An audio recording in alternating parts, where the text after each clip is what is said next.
This is the story of the infamous Zodiac Killer, a mysterious serial murderer who made himself larger than life. I like killing people. Kill again. And was never caught. David is getting ready to go out with his girlfriend, Betty Lou. It's a special occasion. The two teenagers met earlier this year. Since then, they've seen each other almost every day. But tonight is their first real date, and they want to make it special. David picks out a light blue shirt, a beige sport coat, and brown corduroy pants. He has butterflies in his stomach. He pockets some change, a white handkerchief, and a bottle of breath mints, just in case. He slips on his rough leather boots, grabs the keys to his mother's Rambler station wagon, and is on his way. It's only a short drive to Betty Lou's house.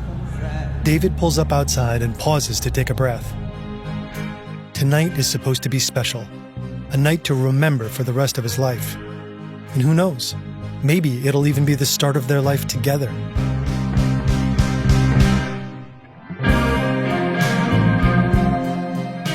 When David sees Betty Lou, the world stops for a moment. He even forgets how nervous he is. He helps her into the car, and the pair drive off. Their parents think they're going to a Christmas concert, but they're actually headed somewhere else. To a quiet turnout just off Lake Herman Road. The spot is popular with young couples in Vallejo. It's a secluded space to enjoy some quality time away from their parents and siblings. Betty Lou leans against David's shoulder. Tonight belongs only to them. We both keep on killing time. About an hour later, a pair of bright headlights cut through the darkness. A second vehicle is slowly rolling toward them. It pulls up right next to the Rambler. Suddenly, shots are fired straight into David's car. In a panic, the teenagers scramble out the passenger side door. But David only makes it as far as the passenger seat. Their attacker reaches through the open driver's side window, aims at a spot behind David's left ear, and pulls the trigger. Betty Lou has made it several meters away from the car. She's running, hurried and desperate, and her breathing is shallow and frantic. The stranger is right behind her. There's no way she can escape him. She screams, piercing the quiet night air. Then, 5 shots ring out. They strike Betty Lou in the back, shattering the future she and David might have had. By now, it's 11:14 p.m. Betty Lou should have returned home long ago, but neither her nor David ever will. This is the first time the Zodiac Killer strikes. It's also the beginning of an exhaustive manhunt that will never truly end. The police will fail. Strange psychics will offer their help. And some of America's most renowned authorities will be stumped by relatively easy riddles. A hunt that will inspire numerous films, series, books, podcasts, and videos like this one. There will be copycat killers, some real, some only alleged. And obsessive amateur detectives and online communities dead set on finding the Zodiac Killer. Some will even think they have him. The search for Zodiac still captivates people to this day, but it also shows that stories only get as big as we allow them to.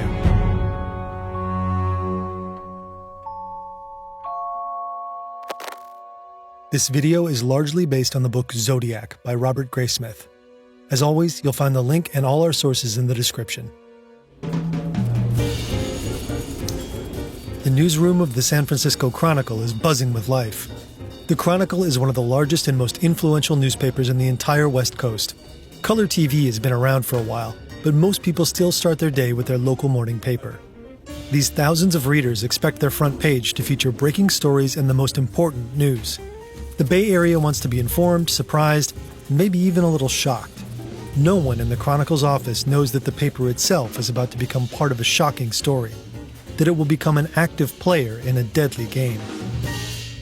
This is the story of the Zodiac Killer, and this is Mona, our producer. Oh, hi Don. You might know this story from the David Fincher film. Mona, you've seen it, right? She's obsessed with film. I love watching movies, working with and on movies, and actually, even bringing them home with me. She even has a poster of our award-winning documentary, which she produced. Nice work, Mona. Thanks, Don. Do you actually know about today's sponsor already? No, but I'm sure you'll tell me about it now. Display hooked me up with these amazing metal posters, and I immediately went for my favorite childhood films. And they have some incredible official licenses, like with these prints from Edward Scissorhands, E.T., Jurassic Park, or Back to the Future. And you can also make your own custom displays with your own pictures and designs, like we did. Oh, okay, that's actually pretty cool, but... Okay, Don, you're wondering about the setup, right? It's super simple. Stick the protective leaf to your wall, add the magnet, and the poster snaps into place. Secure and perfectly straight. Since it's magnetic, swapping designs takes seconds. Crazy. I see now that they have over 2 million artworks with original pieces and officially licensed designs from movies and video games. That's insane. It truly is. And right now they're running a huge birthday sale with their biggest discounts yet. Get 1 or 2 displays for 31% off, 3 for 36% off, or 4 or more for 41% off. Use code FERN or check the link below now. And I'm actually gonna give this one to my dad. He's a true film buff as well. Cartoonist Robert Graysmith, 2 of his colleagues, and the Chronicle's publisher have gathered for their daily editorial conference. Every morning they come together to plan the next day's edition.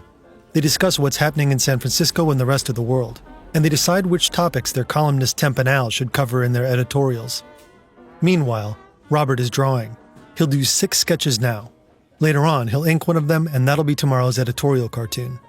Suddenly, their routine is interrupted by another employee who delivers a mysterious envelope. The front reads, "Please rush to editor." Inside is a letter and a sheet of paper filled with cryptic symbols. The letter begins with the words, Dear editor, this is the murderer of the 2 teenagers last Christmas at Lake Herman and the girl on the 4th of July near the golf course in Vallejo. The message contains detailed information about the murders committed in the Bay Area in the previous months, things only the killer could know. And there's a threat. If you do not print this cipher by afternoon of Friday, the 1st of August, I will go on a kill rampage Friday night. The 4 men don't know what to do. Publishing the cipher in the letter might produce more than just a front-page headline. It could send the city into a panic, maybe even the entire region. The murders mentioned in the mysterious letter have already put the Bay Area on edge for months. First, David and Betty Lou were murdered. Then, just a few weeks ago, there was another attack. I was tempted. Darlene Farron is a waitress at Terry's restaurant. It's a classic diner, serving waffles, fried chicken, and pie. Every Friday, Saturday, and Sunday, Darlene works the late shift until 3 in the morning. She's friendly, talkative, and extremely popular with customers. People even line up to have her wait on them. Darlene just gave birth to her daughter, Dina, and she and her husband purchased a small house in Virginia Street. But she doesn't seem entirely happy. It's an open secret that she sees other men. While she's out, her husband or a babysitter stays home with Dina. Friends will later recall that she seems exhausted, nervous, and scared. She thinks she's being watched. In her own home, just steps away from the sheriff's office. And here, at the diner. She says she's seen a white car with old California plates outside the restaurant. In recent weeks, her sister and her friends have noticed a similar car. Darlene thinks she knows who it belongs to. This stocky, well-dressed man. He wears horn-rimmed glasses and smells of leather. Darlene says she knows him, but no one will ever find out from where. The man sits at the counter eating strawberry shortcake and pretending to read a newspaper. But he never really lets Darlene out of his sight. Farewell and goodbye.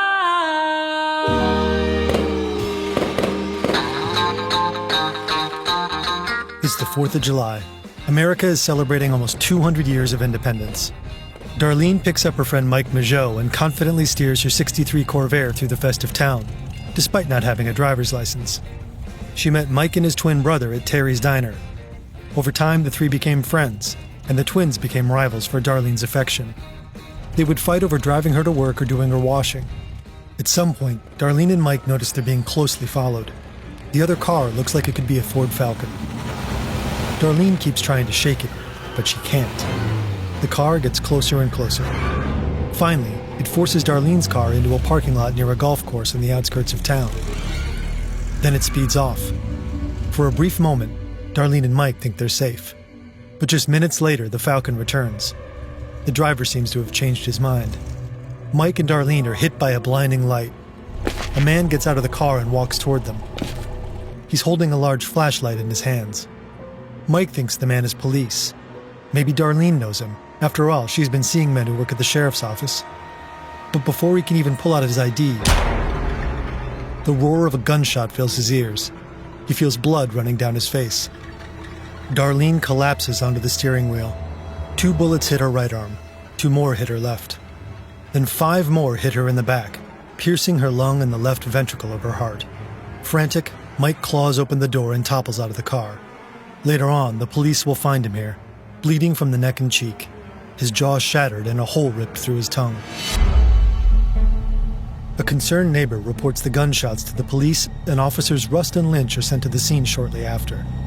The 2 men take their time. Rust doesn't see any urgency. It's the 4th of July and there's kids out there shooting firecrackers. But he's wrong. Not acting on the call immediately is a mistake. If they had, the shooter probably would have driven right by them. Shortly after, a man places a call to the Vallejo Police Department. His voice is even and consistent.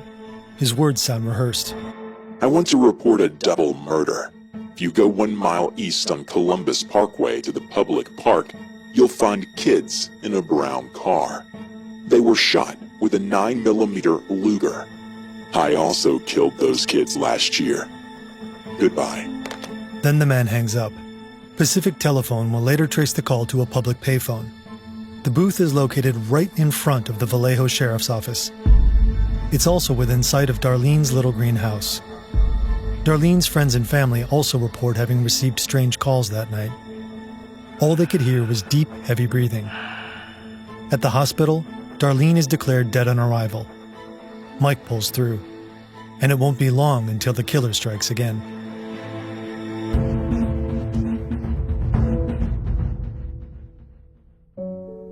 A man sits alone in a room writing letters.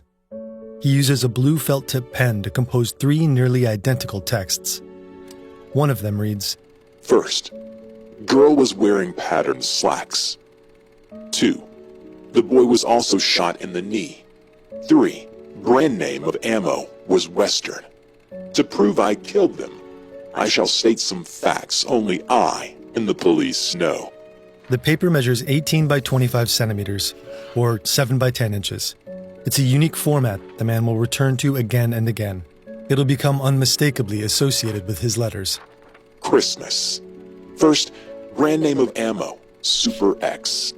2, 10 shots were fired. 3, the boy was on his back with his feet to the car. 4, the girl was on her right side, feet to the west. The handwriting drifts downward as it crosses the page, and it's quite distinct. The letter N is small and edgy. The R resembles a check mark. He ends his letters with a symbol resembling the crosshairs of a gun. In the years to come, it'll become his signature. He's given some thought to making his message even more impactful, and he's decided to pair each letter with a separate message, a cipher. Now he just needs to find an encryption method. He could simply shift the letters, turn the A's into C's and the D's into F's. That system would be basic and easy to use. But he needs something more sophisticated. He decides to replace the letters with a range of different symbols. Greek characters, Morse code, and weather symbols. Letters from the Latin alphabet, naval symbols, and astrological signs. Then he adds another layer of complexity by encoding his message homophonically. Each letter can be represented by multiple symbols. That makes it essentially impossible to decode the text through frequency analysis. You can't just count how often certain symbols appear and match that to typical letter frequencies. A psycholinguistics expert will later claim that whoever composed the cipher must have at least been trained in elementary cryptography. But today, we know this first cipher wasn't actually that sophisticated. The Codebreakers by David Kahn and Codes and Ciphers by John Laffin describe similar encryption methods. It's very likely the author of these letters simply used these 2 books as guides. While he would have had to track them down, neither was that hard to come by. The phantom writer carefully arranges symbol after symbol. Finally, each of his 3 ciphers consists of 8 rows with 17 symbols each. He pairs each one with a normal letter.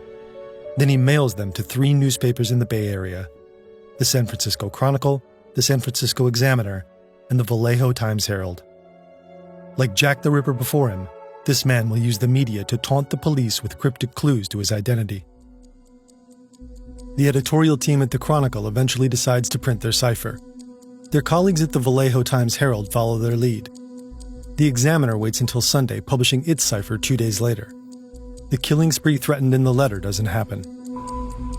But publishing it has another effect.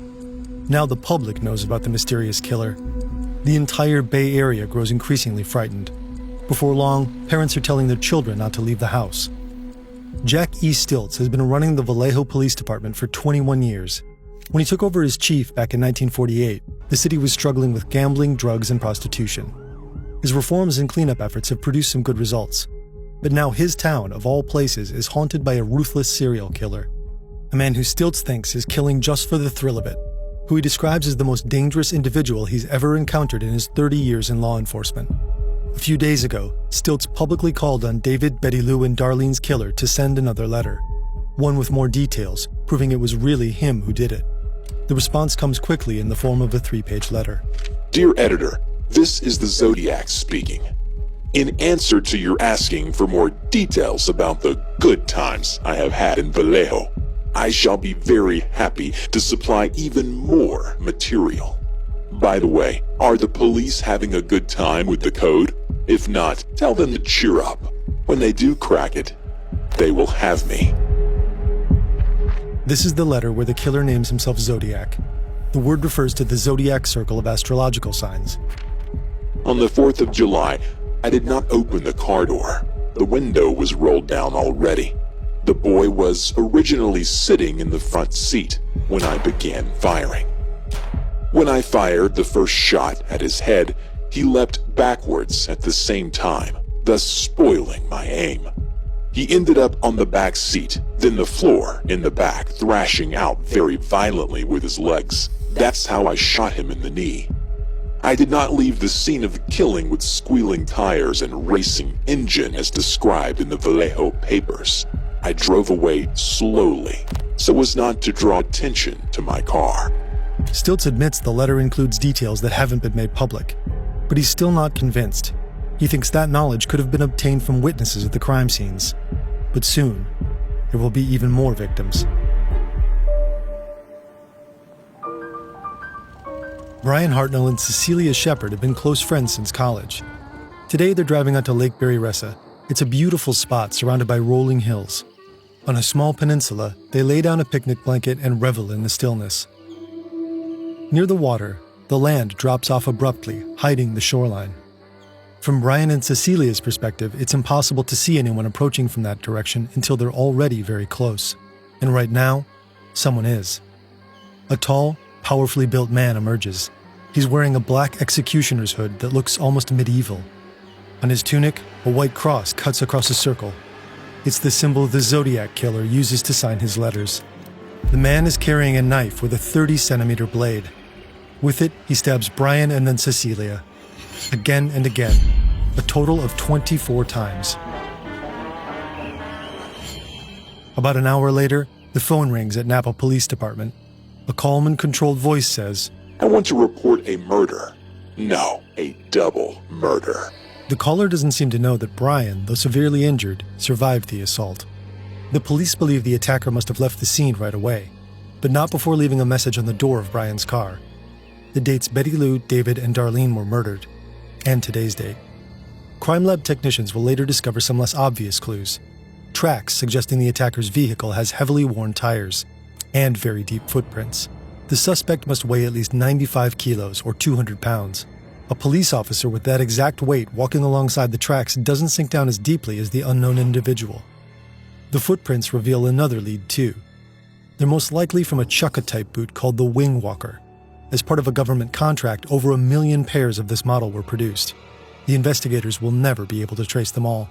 In most murder cases, you'll find a motive. But of course this guy is just a killer, a mad killer, and you have no motive. This is Captain Don Townsend of the Napa County Sheriff's Office. He'll speak to the press again later to announce what he believes is a possible motive. He thinks the murderer can't be anyone but a mentally ill person who derives sexual gratification from the act of killing. This guy is a pathological, psycho killer. There's no doubt about it. The psychology professor supports that assessment. The Zodiac killer probably experiences sexual satisfaction through the deliberate mutilation of certain body parts. Captain Townsend is convinced that Zodiac hates women. Profoundly. In all known cases, the female victims are assaulted far more brutally than the men. He stabs Cecilia once in each breast, once between the legs and once in the abdomen. And across his 3 attacks on couples, twice the man has survived. The woman has always died.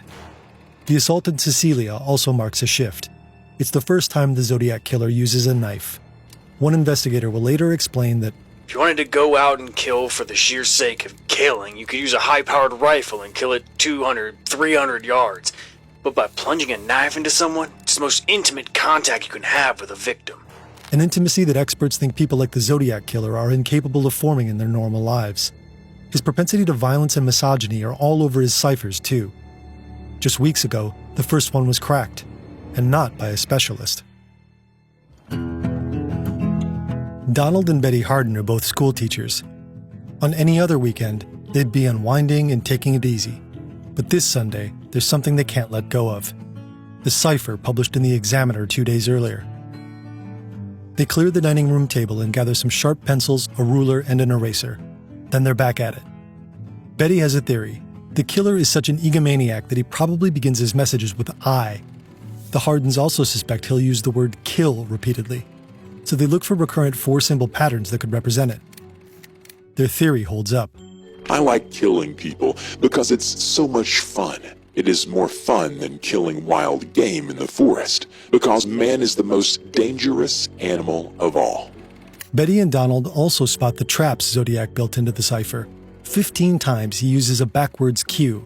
This is probably meant to trick readers into thinking it represents the most commonly used letter in English, E. But 7 different signs are used to encode that letter. At the same time, Zodiac appears to have made multiple mistakes. The application of his own code is sloppy and several words are misspelled. At this point, neither of America's most renowned investigative institutions, the FBI and the CIA, have managed to solve the cipher. As they decode the final piece, the Hardens are the first. To kill something gives me the most thrilling experience. It is even better than getting your rocks off with a girl. The best part of it is when I die, I will be reborn in paradise, and all the lone or stray people I have killed will become my slaves.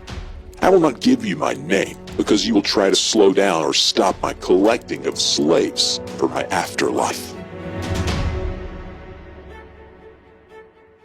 After Cecilia's murder, Captain Townsend explicitly warns Napa County residents to avoid isolated areas and not go out alone after dark. People get the message. Local restaurants and drive-ins that are usually packed until late at night are now deserted. Across the Bay Area, the authorities are on full alert. Since the murders occurred in 3 different jurisdictions, 3 separate police departments are working on the case. Based on witness descriptions, all of them are searching for the same suspect. A stocky man, mid-20s to mid-30s, with glasses and dark wavy hair. But from the very beginning, the investigation moves slowly. Each department works its own leads, often without knowing what the others are doing. Decoding the letters frequently requires coordinating with experts from other cities. That process is often complicated and time-consuming, slowing down the investigation. One officer admits to the press afterward that our knowledge of each other's crimes was not as sharp as it might be. To make things worse, the police make a grave mistake, one with serious consequences. Paul Stein's taxi is stuck in late-night San Francisco traffic. As he inches forward, Paul curses. The traffic is frustrating, but he's just months away from a PhD in English, and the taxi pays his tuition. On the sidewalk, a stocky man steps out from under an awning and waves him down. Paul picks him up. About 15 minutes later, they reach the man's destination, an upscale neighborhood in northern San Francisco. But the passenger asks Paul to go 1 block further. At the next intersection, the cab pulls over. A party's going on across the street. At the second-story window, teenagers look out over the wet pavement below. Normally, Paul would stop the meter and ask for the fare. But suddenly, the passenger's left arm is clenched tightly around Paul's neck. A gun presses up against his right cheek. Then the man pulls the trigger. At exactly 9:58 p.m., a police officer logs a call. The teenagers across the street couldn't see exactly what was going on inside the cab, but they know they witnessed something terrible. They say the suspect is a man wearing dark clothing. But when the APB goes out, patrol units are told to look for a black man. On their way to the scene, the officers see a stocky man lumbering along in the fog. He seems to match the description perfectly, but he isn't black. The officers shout to him, asking if he's seen another man. The man points them in a direction and the patrol car drives off. The two policemen don't realize they probably just spoke to the killer himself. But later on, they publicly admit to their mistake. Back at the crime scene, detectives assume a robbery has gone terribly wrong. San Francisco has recently seen a series of attacks on taxi drivers. This one must have been the work of an amateur. Paul's wallet is gone, but he just started his shift, so there probably wasn't much cash in it. He's still wearing his expensive watch, and the killer left the scene dripping in blood. Shortly after, two experts from the crime lab arrive at the scene. They immediately look for latent fingerprints that may have been transferred to surfaces by sweat or the skin's natural oils. To render them visible, the experts need to dust the taxi's surfaces with gray or black powder. Once a print becomes visible, they carefully lift it with transparent tape to preserve it for analysis. Their meticulousness pays off. On the door, they find bloody prints from a right hand. Now they just need to compare these prints against those of the day's passengers and against police records. But the process is painstakingly slow. This is the 1960s, so there are no digital databases. Fingerprints are stored on paper cards. Every comparison requires hours of concentrated manual labor. Specialists known as dactyloscopists first look at general patterns like arches, loops, and whorls. But what really matters are the tiny details that make every print unique. Ridge endings, bifurcations, tiny dots, crossovers, and spurs. In the end, there's no match. The police are baffled. There are now 5 victims, and still no trace of the killer. The Chronicle receives another letter. This is Zodiac speaking. I am the murderer of the taxi driver over by Washington Street and Maple Street. To prove this, here is a blood-stained piece of his shirt. Before this, investigators hadn't considered the Zodiac killer a suspect in Paul Stine's murder. The crime just didn't fit his known pattern. Paul was alone. The attack happened in the middle of a residential area, not a remote lover's lane on the outskirts of town. And the killer only fired a single shot. But the bloody piece of Paul's shirt seems to prove it. In case the Chronicle considers not printing it in its entirety, the letter also contains a terrible threat. School children make a nice target. I think I shall wipe out a school bus some morning. Just shoot at the front tire and then pick up the kiddies as they come bouncing out. When the paper publishes the letter, the Bay Area is hit by another wave of panic, the biggest one yet.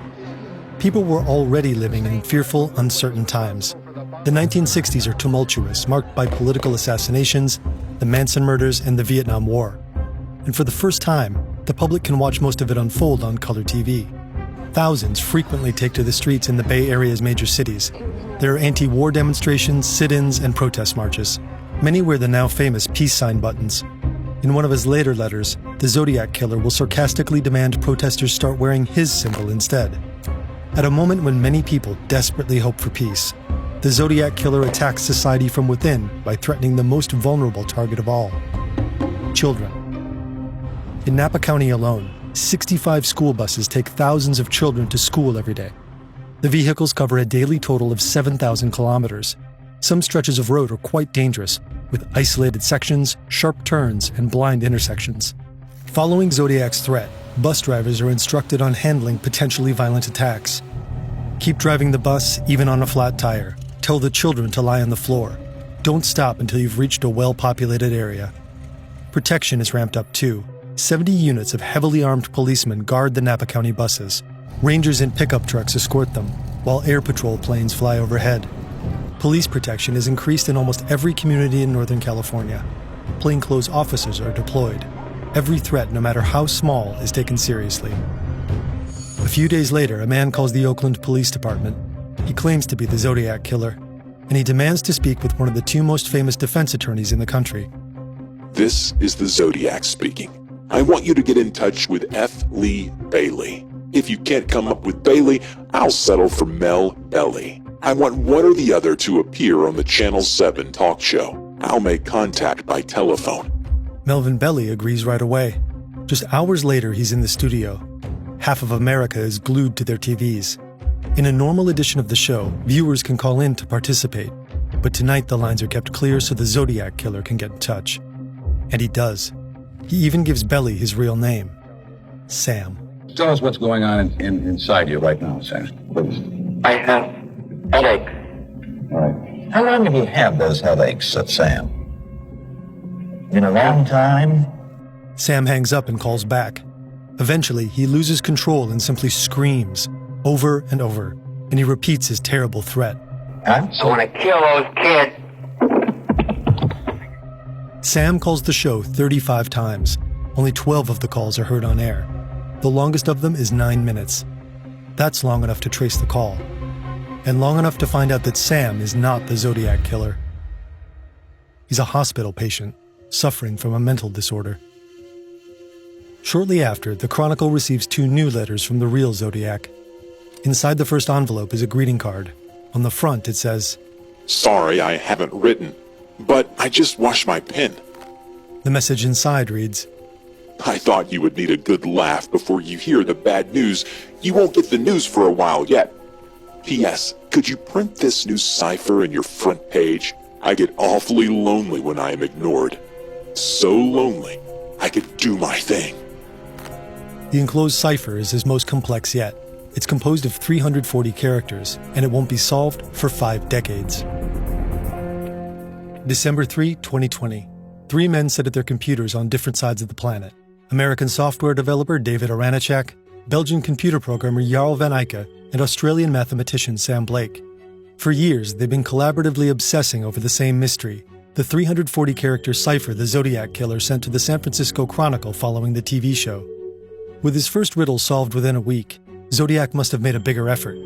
His second cipher was almost certainly created with pen and paper too, but it proved complex enough to remain unbroken for 51 years. This isn't for lack of trying. Numerous experts have reportedly taken a crack at what has become known as Z340. The FBI, the American Cryptogram Association, Navy cryptographers, countless amateur codebreakers, and the NSA. David, Jarl, and Sam alone have already spent years trying to break it. They know it's homophonic. Z340 consists of 63 different symbols, so every plain text letter is represented by several. But they have another theory. The Zodiac killer must have done something else to his message before encrypting it. They start experimenting.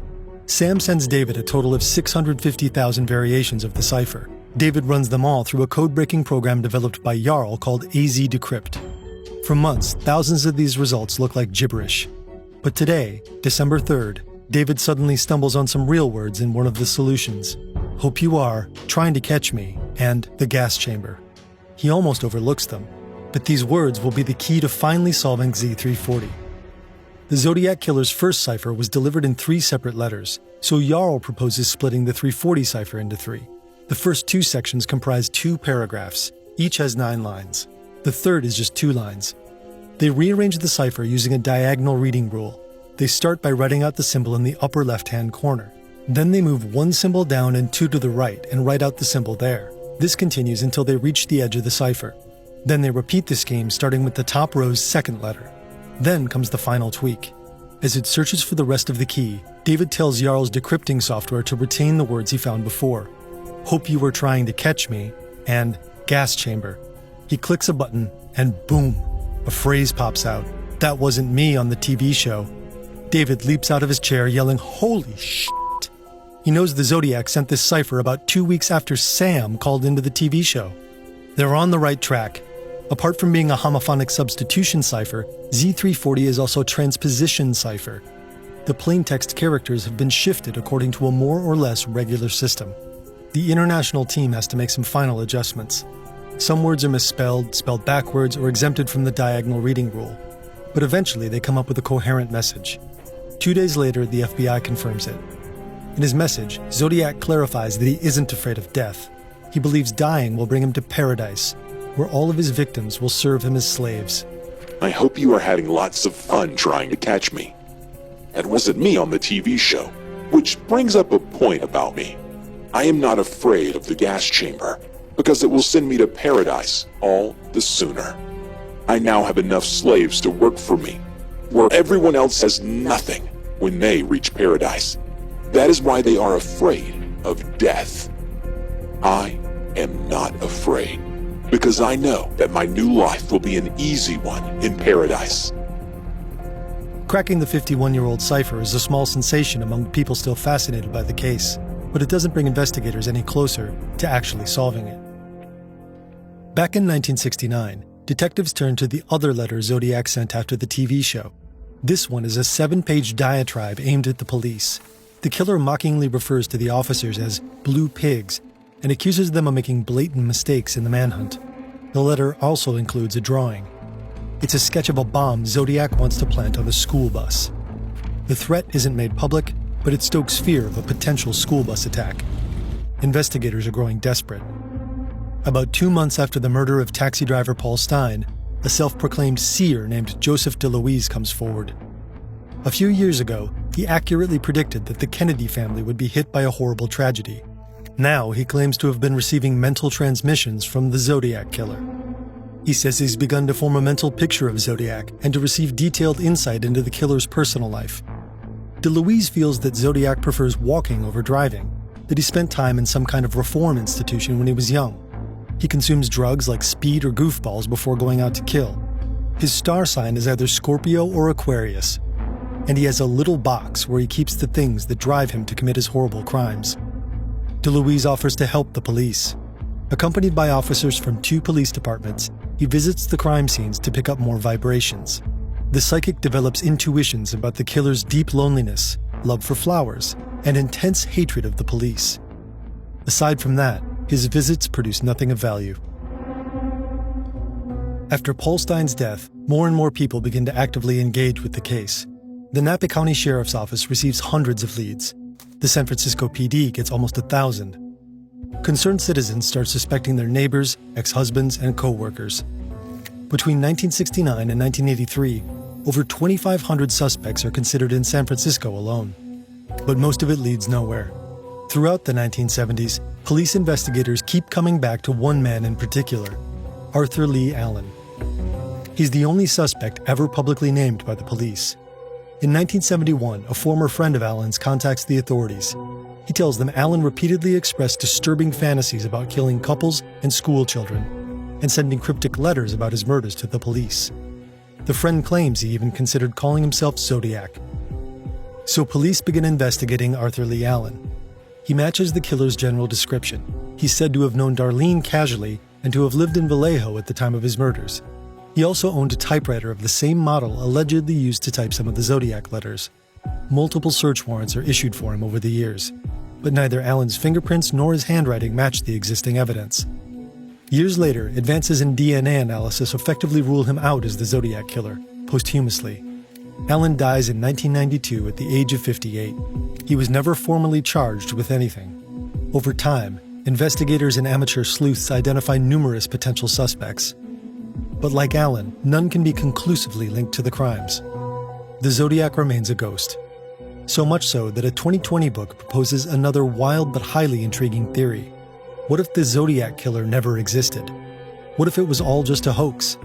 One or possibly even several cypherists claiming multiple unrelated crimes as their own. In The Myth of the Zodiac Killer, American English professor Thomas Horan questions the premise of a single perpetrator. He argues that the murders attributed to the Zodiac killer differ too much in method and circumstances to be the work of one person. He also points to inconsistencies in witness descriptions, composite sketches, and even the letters themselves.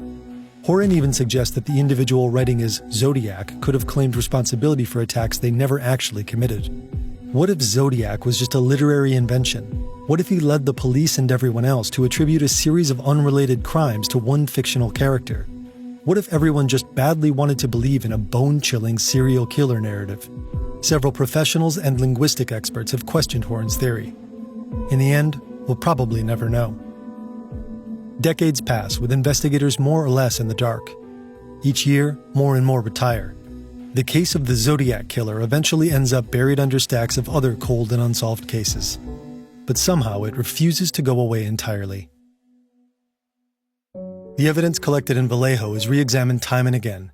Investigators and amateur sleuths remain convinced that someday they'll be able to reveal Zodiac's identity. Some even believe they already know it. In 2021, a group of around 40 amateur detectives claims to have identified the real Zodiac killer. The self-proclaimed case breakers say Zodiac is a former member of the U.S. Air Force. But the police department quickly dismisses leads like this as no more than theories without hard evidence. But alleged breakthroughs keep resurfacing. As it happened, the story dominated newspapers' front pages. Radio broadcasts and television reports beamed the name Zodiac and his horrible crimes into living rooms across the nation. Today, It's series, podcasts, movies, online forums, and videos like this one. Apparently, the Zodiac Killer still captivates the public and the media, even today. Even when no one has heard from him in almost half a century. Officially. Just recently, a TikTok video went viral because the young man in it claimed the Zodiac Killer was his grandfather.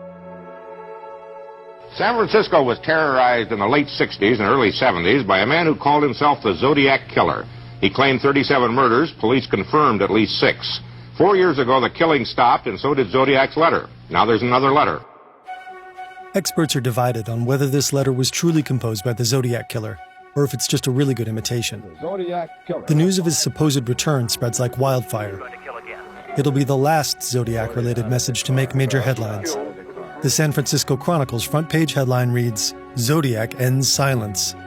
In the letter itself, Zodiac, or a copycat, brags about always having been one step ahead of the police. He might not be entirely wrong. But in many ways, the Zodiac won't go down in history as particularly smart. Today, many experts think he was just a pathetic, deeply lonely man, a misogynist incapable of forming real consensual intimacy, a failure who vastly overestimated himself. He claimed to be responsible for more than 35 murders. Authorities attribute at least 5 homicides to him. He probably wouldn't have approved of these kinds of assessments, though he probably would have liked one thing, the fact that Hollywood made a movie about him, just what he seemed to wish for in his final letter.